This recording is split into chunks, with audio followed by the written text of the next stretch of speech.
السلام عليكم ورحمة الله وبركاته. بسم الله الرحمن الرحيم. الحمد لله رب العالمين. اللهم صل وسلم وبارك على سيدنا محمد وآله وصحبه أجمعين والتابعين لهم بإحسان إلى يوم الدين. أما بعد. പ്രിയപ്പെട്ട സഹോദരങ്ങളെ, സക്കാത്തിനെ സംബന്ധിച്ചാണ് നോമ്പിന്റെ പാഠത്തിൽ ഇന്ന് നമ്മൾ സംസാരിക്കാൻ ഉദ്ദേശിക്കുന്നത്. ഇസ്ലാമിന്റെ 5 ഘടകങ്ങളിൽ ഒന്നാണ് ധനത്തിന്റെ തോതനുസരിച്ച് സക്കാത്ത് കൊടുക്കുക എന്നത്. നബി സല്ലല്ലാഹു അലൈഹി വസല്ലം തങ്ങൾ പറഞ്ഞിട്ടുണ്ട്, ബുനിയൽ ഇസ്ലാമു അലാ 50. 5 ഘടകങ്ങളുടെ മേലിലാണ് വിശുദ്ധ ഇസ്ലാമിന്റെ അസ്ഥിവാരം ഇടപെട്ടിരിക്കുന്നത്. അതിലൊന്ന് ഷഹാദത്തു അല്ലാ ഇലാഹ ഇല്ലല്ലാഹു വ അന്ന മുഹമ്മദുർ റസൂലുള്ളാഹ്, ആരാധിക്കപ്പെടാൻ അർഹൻ അല്ലാഹു മാത്രമാണെന്നും മുഹമ്മദ് നബി സല്ലല്ലാഹു അലൈഹി വസല്ലം തങ്ങൾ അല്ലാഹുവിന്റെ ദൂതരാണെന്നും മനസ്സിൽ ബോധ്യപ്പെടുകയും അത് പരസ്യമായി പ്രഖ്യാപിക്കുകയും ചെയ്യലാണ്. രണ്ടാമത്തത് നിസ്കാരം കൃത്യമായി സമയത്തും അതിന്റെ വ്യവസ്ഥകൾ പാലിച്ചും നിർവഹിക്കലാണ്. മൂന്നാമത്തത് സക്കാത്ത് കൊടുക്കലാണ്. നാലാമത്തത് റമദാനിലെ നോമ്പും. അഞ്ചാമത്തത് ശാരീരികമായും സാമ്പത്തികമായും യാത്രാ സംബന്ധമായും അനുകൂല സാഹചര്യമുള്ളവർ കഅബയിലെത്തി ഹജ്ജ് നിർവഹിക്കലാണ്. ഇതിലെ മൂന്നാമത്തെ കാര്യമായിട്ടുള്ള സക്കാത്ത്, അത് വളരെ പ്രാധാന്യത്തോടുകൂടെ നമ്മൾ ചർച്ച ചെയ്യേണ്ട ഒരു വിഷയം തന്നെയാണ്. സമൂഹത്തിൽ ഉള്ളവനും ഇല്ലാത്തവനും എന്ന ഒരു വ്യത്യാസം നമുക്ക് കാണാൻ പറ്റും. അത് ഈ ലോകത്തിന്റെ സന്തുലിതാവസ്ഥക്ക് ആവശ്യവുമാണ്. എല്ലാവരും പണക്കാരായാൽ ഇവിടെ ഒരു സംഗതി നടക്കൂല, എല്ലാവരും പാവപ്പെട്ടവരായാലും ഒന്നും നടക്കില്ല. അതുകൊണ്ട് തന്നെ ഈ ലോകത്തിന്റെ സ്മൂത്തായ മുന്നോട്ടുള്ള ഗമനത്തിന് അനിവാര്യമായിട്ടുള്ള ഒരു സംഗതിയാണ് ഏറ്റവ്യത്യാസം എന്ന് പറയുന്നത്. അതുകൊണ്ട് അല്ലാഹു സുബ്ഹാനഹു വ തആലയുടെ മഹത്തായ ഹിക്മത്താകുന്നു ഇവിടെ പണക്കാരും പണിക്കാരും എന്ന വ്യത്യസ്ത കാറ്റഗറികളെ സംവിധാനിച്ചത്. അപ്പൊ ഇവിടുത്തെ പണക്കാരനിൽ നിന്ന് പാവപ്പെട്ടവർക്ക് ചില ആനുകൂല്യങ്ങളും അവകാശങ്ങളും ലഭിക്കേണ്ടതുണ്ട്. ആ ലഭിക്കേണ്ട അവകാശങ്ങൾ പലപ്പോഴും പണക്കാരന്റെ ഔദാര്യമായിരിക്കില്ല, പാവപ്പെട്ടവന്റെ അവകാശമായിരിക്കും. അങ്ങനെ വരുമ്പോൾ ആ അവകാശം നേടിയെടുക്കാൻ ആവശ്യമായ വിഷയത്തിൽ വളരെ ശക്തമായ ശ്രദ്ധ വിശുദ്ധ ഇസ്ലാം പാവപ്പെട്ടവന് വേണ്ടി ചെലുത്തുന്നു എന്നാണ് നമ്മൾ മനസ്സിലാക്കുന്നത്. നിങ്ങൾ നോക്കൂ, അഷ്റഫുൽ ഖൽഖ് സല്ലല്ലാഹു അലൈഹി വസല്ലമ തങ്ങൾ പറഞ്ഞു ഒരു ഹദീസിൽ, ഹാഫിദ് ഇബ്നു കസീർ തന്റെ തഫ്സീറിൽ ഉദ്ധരിക്കുന്നു, അബൂ ഹുറൈറ റളിയല്ലാഹു അൻഹു നബി സല്ലല്ലാഹു അലൈഹി വസല്ലം തങ്ങളിൽ നിന്ന് ഉദ്ധരിക്കുകയാണ്, റസൂലുള്ളാഹി പറഞ്ഞു, മൻ ആതാഹുല്ലാഹു മാലൻ, ആർക്കെങ്കിലും അല്ലാഹു സുബ്ഹാനഹു വ തആല ധനം നൽകി, ഫലം യുഅദ്ദി സക്കാത്തഹു, എന്നിട്ട് അവൻ അതിന്റെ സക്കാത്ത് കൊടുത്തു വീട്ടിയില്ല എങ്കിൽ മുസ്തിന ലഹു ശുജാഅൻ നഖറ, അതിന് നാളെ പരലോകത്ത് അവന് ഒരു വലിയ പാമ്പായി രൂപാന്തരപ്പെടുത്തപ്പെടുന്നതാണ്. ലഹു സബീബത്താനി, ആ പാമ്പിന്റെ കണ്ണിന്റെ മുകളിൽ കറുത്ത 2 പുള്ളികൾ ഉണ്ടാകും. അത് ആ പാമ്പിന്റെ ഗാംഭീര്യം വെളിവാക്കുന്ന ഒരു സംഗതിയാണ്. യുതവഖുഹു യൗമൽ ഖിയാമത്തി, ആ പാമ്പിനെ ഇവന്റെ കഴുത്തിൽ മാലയായി അണിയിച്ചു കൊടുക്കപ്പെടും പരലോകത്ത്. യഖുദു ബിലഹ്സിബതൈഹി യാനി ബിശിദ്ഖൈഹി, ആ പാമ്പിന്റെ 2 വായയുടെ ഭാഗം കൊണ്ട് ആ പാമ്പ് ഇവനെ പിടിക്കും, ഇവനെ കൊത്തും, ഇവനെ കടിക്കും. യഖൂൽ, ആ കടിക്കുന്ന സമയത്ത് ആ പാമ്പ് പറഞ്ഞുകൊണ്ടിരിക്കുന്നുണ്ടാകും, അന മാലുക് അന കൻസുക്, ഞാൻ നിന്റെ ധനവും നീ നിധി പോലെ സൂക്ഷിച്ചു വെച്ച സാധനവുമാണ്.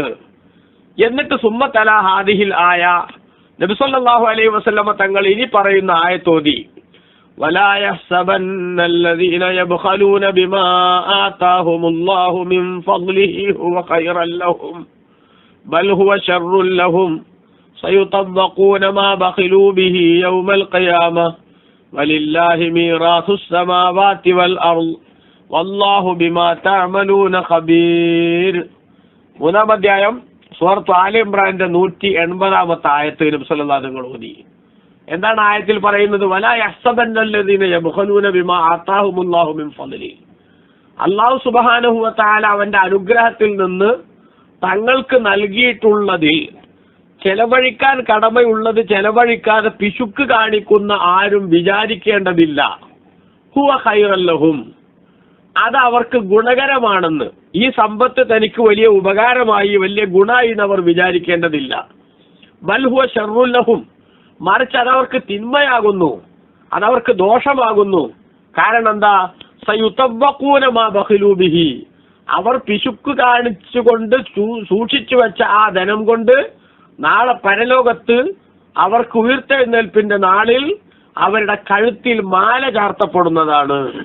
സയുതബ്ബഖൂന മാ ബഖിലൂ ബിഹി യൗമൽ ഖിയാമ, അന്ത്യനാളിൽ അവർ പിശുക്ക് കാണിച്ച് സൂക്ഷിച്ചു വെച്ച ധനം ഒരു മാലയായി അവരുടെ കഴുത്തിൽ അണിയിക്കപ്പെടുന്നതാണ്. വലില്ലാഹി മീറാസുസ് സമാവാതി വൽ അർള്, ആകാശങ്ങളുടെയും ഭൂമിയുടെയും അനന്തരം അത് അള്ളാഹുവിനുള്ളതാകുന്നു. അതിൽ എന്തൊക്കെ ചെയ്യണമെന്ന് പടച്ചവൻ പറയുന്നത് അനുസരിക്കലാണ് മറ്റുള്ളവരുടെ ബാധ്യത എന്നർത്ഥം.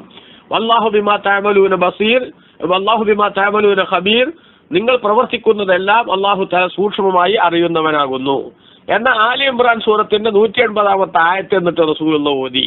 അപ്പോ ആ ആയത്തിൽ പറഞ്ഞ മാല ചാർത്തുക എന്നതിന്റെ വിശദീകരണമാണ് റസൂലുള്ളാഹിന്റെ ഹദീസിൽ വന്നിട്ടുള്ളത്. ധനമുള്ളവർ ആ ധനത്തിന്റെ തോതനുസരിച്ച് സക്കാത്ത് കൊടുക്കുന്നില്ലെങ്കിൽ ആ സക്കാത്ത് കൊടുക്കാതെ നിധി പോലെ സൂക്ഷിച്ചു വെച്ച തന്റെ സമ്പത്ത് നാളെ പരലോകത്ത് തന്നെ തിരിഞ്ഞുകൊത്തുന്ന ഒരു പാമ്പിന്റെ രൂപത്തിൽ കഴുത്തിൽ മാലയായി അണിയിക്കപ്പെടും. പ്രിയപ്പെട്ട സഹോദരങ്ങളെ, ഒരു നിമിഷം നമ്മൾ ആലോചിച്ച് നോക്കി, ഭൂമിയിൽ ജീവിക്കുന്ന സമയത്ത് ഒരു ചെറിയ പാമ്പെങ്ങാനും നമ്മുടെ കഴുത്തിൽ ചുറ്റിയാൽ, അല്ലെങ്കിൽ ഒരു നമ്മുടെ ശരീരത്തിൽ ഒരു പാമ്പൊന്ന് വരിഞ്ഞു മുറുക്കിയാൽ നമ്മെ സംബന്ധിച്ചിടത്തോളം ഉരുകി ഒലിക്കുന്ന, അങ്ങനെ തന്നെ ജീവൻ നഷ്ടപ്പെട്ടു പോകുന്ന ഒരു അവസ്ഥയിലേക്ക് നമ്മൾ എത്തില്ലേ? എന്നാൽ പിന്നെ പരലോകത്ത് അല്ലാഹു സുബ്ഹാനഹു വ തആല ഒരു ക്യാപിറ്റൽ പണിഷ്മെന്റിന്റെ ഭാഗമായി നമുക്ക് നമ്മുടെ ശരീരത്തിലേക്ക് ഒരു പാമ്പിനെ അല്ലാഹു തആല ചാർത്തി തന്നാൽ ആ പാമ്പിനെ സഹിക്കാൻ നമുക്ക് സാധിക്കുമോ?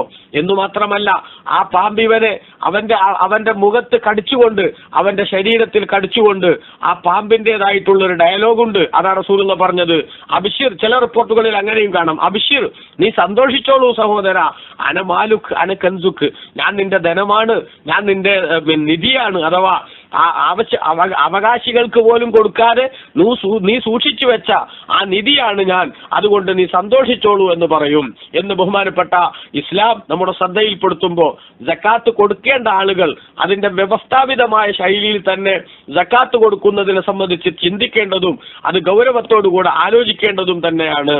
പ്രിയപ്പെട്ട സഹോദരങ്ങളെ, സക്കാത്ത് എന്ന പദത്തിന് ഒരുപാട് അർത്ഥങ്ങളുണ്ട്.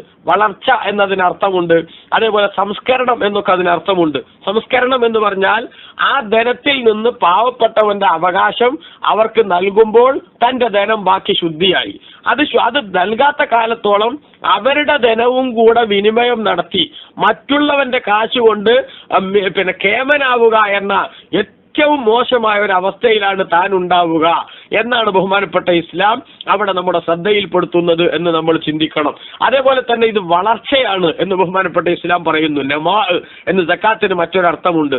വളർച്ച എന്ന് പറഞ്ഞാൽ നമ്മൾ സക്കാത്തായി നൽകുന്ന ഓരോ ഫിൽസും അത് നമ്മെ സംബന്ധിച്ചിടത്തോളം നമുക്ക് നാളെ പരലോകത്തേക്ക് വലിയൊരു മുതൽക്കൂട്ടായി, ഏറ്റവും വലിയൊരു സന്തോഷമായി അല്ലാഹു സുബ്ഹാനഹു വ തആല സൂക്ഷിച്ചു വെക്കുന്നതാണ്. അതുകൊണ്ടാണല്ലോ സക്കാത്തും അതേപോലെ തന്നെ അതിന്റെ താഴെയുള്ള സദഖയുമൊക്കെ നമ്മുടെ സമ്പത്തിൽ നിന്നുള്ള ചുരുക്കമല്ല, മറിച്ച് അത് നമുക്ക് ഏറ്റവും കൂടുതൽ സൂക്ഷിച്ചു വെക്കപ്പെടുന്നതാണ് എന്ന് ഇസ്ലാം പറഞ്ഞിട്ടുള്ളത്. ഒരിക്കൽ പ്രവാചകർ സ്വല്ലല്ലാഹു അലൈഹി വസല്ലം തങ്ങളുടെ വീടിൽ ഒരു ആടിനെ അറുത്തു. ആ ആടിന്റെ മാംസമൊക്കെ മറ്റു വീടുകളിലേക്ക് സപ്ലൈ ചെയ്തു. അവസാനം റസൂലുള്ളാഹി സ്വല്ലല്ലാഹു അലൈഹി വസല്ലം ആയിഷ ബീവിയോട് ചോദിച്ചു, ആടിൽ നിന്ന് വല്ലതും ഒക്കെ കൊടുത്തു തീർന്നു, വല്ലതും ബാക്കിയുണ്ടോ? ഒരു കുറക് മാത്രം, അതിന്റെ ഒരു തുടയുടെ ഭാഗം മാത്രം ഇവിടെ വെച്ചിട്ടുണ്ട്, ബാക്കിയൊക്കെ തീർന്നു എന്ന് ആയിഷ ബീവി റളിയല്ലാഹു അൻഹ പറഞ്ഞു. അപ്പൊ റസൂലുള്ളാഹി സ്വല്ലല്ലാഹു അലൈഹി വസല്ലം പറഞ്ഞത്, അല്ലല്ല, ഈ കുറകാണ്, അല്ലെങ്കിൽ ആ കാലിന്റെ ഭാഗമാണ് തീർന്നത്, അതേ സമയത്ത് കൊടുത്തതെല്ലാം ശേഷിച്ചു എന്നാ. അതായത് സദക്ക ചെയ്തത് നമ്മുടെ അക്കൗണ്ടിൽ ഒരു വലിയ നന്മയായി ക്രെഡിറ്റ് ആയി കിടക്കുന്നു, അതേ സമയത്ത് നമ്മൾ തിന്നു തീരുന്നത് അതോടുകൂടെ തീർന്നില്ലേ, മറ്റുള്ളവർക്ക് കൊടുത്തത് എന്നെന്നും നമുക്ക് നന്മയുടെ അക്കൗണ്ടിൽ വലിയൊരു അസറ്റായി നിലനിൽക്കും എന്ന് ബഹുമാനപ്പെട്ട നബി സല്ലല്ലാഹു അലൈഹി വസല്ലം പഠിപ്പിച്ചു. അതുകൊണ്ടാണ് സക്കാത്ത് വളർച്ചയാണ് എന്ന് പറയുന്നതിന്റെ ഈ പ്രധാനപ്പെട്ട താല്പര്യമെന്ന് നമ്മൾ ചിന്തിക്കണം. അതോടൊപ്പം തന്നെ നമ്മൾ ആലോചിക്കണം, ഈ സക്കാത്ത് അല്ലാഹു സുബ്ഹാനഹു വ തആല വെക്കുമ്പോൾ ഉള്ളവനും ഇല്ലാത്തവനും തമ്മിലുള്ള ആ വ്യത്യാസം നിലനിൽക്കുമ്പോൾ തന്നെ ഉള്ളവന്റെ ആ സമ്പത്തിന്റെ സന്തോഷത്തിൽ ഇല്ലാത്തവന് കൂടി പങ്കാളിയാവാൻ സാധിച്ചുകൊണ്ട് ഇല്ലാത്തവന്റെ മനസ്സിന്റെ വേദനക്കൊരു ചെറിയ പരിഹാരം, അവന്റെ മനസ്സിന്റെ നോവിന് ഒരു ചെറിയ ആശ്വാസം എന്നത് കൂടി ബഹുമാനപ്പെട്ട ഇസ്ലാം ഇവിടെ ലക്ഷ്യം വെക്കുന്നുണ്ട് എന്ന് നമ്മൾ മനസ്സിലാക്കുക. സക്കാത്ത് എന്ന് പറയുന്ന വിഷയം അത് വസ്തുതാപരമായി നമ്മൾ മനസ്സിലാക്കണം. പലരും പല വിധത്തിൽ സക്കാത്തിനെ കാണുന്നുണ്ട്, പലരും പലതും ചെയ്തു കൂട്ടുന്നുണ്ട്.